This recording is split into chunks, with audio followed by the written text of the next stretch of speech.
Nah, ada moha ini karena tidak memahami. Secara sederhana moha itu artinya kebodohan batin, ketidaktahuan. Ya karena tidak memahami dharma, tidak memahami hakikat kehidupan, sesungguhnya kita anicca dukkha anatta. Tidak memahami bahwa sesungguhnya ada yang namanya hukum karma. Seseorang jatuh pada kebencian dan keserakahan. Tapi coba kalau seseorang paham hukum karma, paham anicca dukkha anatta, paham dharma itu semua, otomatis kebencian dan keserakahan tidak muncul. Tapi karena tidak paham, maka semuanya muncul. Jadi kalau hanya sekedar bertanya siapa paling mengerikan, tetap tiga-tiganya mengerikan. Hanya semua berawal dari moha. Begitu ya. Nah, kalau kita langsung mau melenyapkan moha sangat sulit. Karena kita sudah terjangkit ketiganya. Oleh karena itu yang mudah dilihat, sulit ditaklukkan adalah kemarahan.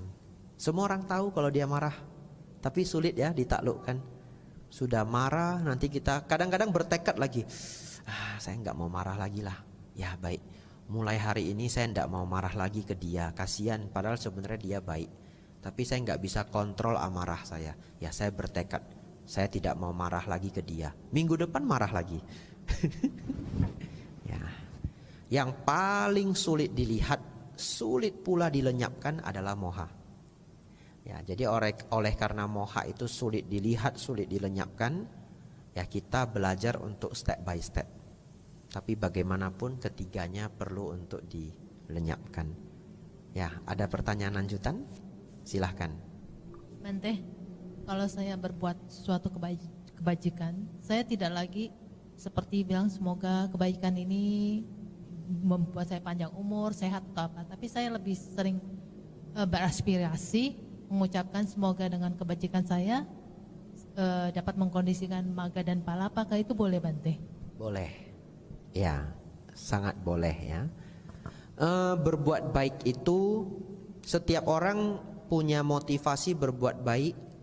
Bukan motivasi tapi pengharapan dalam berbuat baik yang berbeda-beda ya. Selama ketika kita berbuat baik tidak muncul dosa loba moha, sejauh itu tidak keliru ya. Tetapi tentu setiap orang punya kebijaksanaan yang juga bertingkat-tingkat. Nah, berdana dalam tingkat yang paling rendah adalah saya berbuat baik supaya nanti dia senang ke saya. Begitu ya. Itu adalah berdana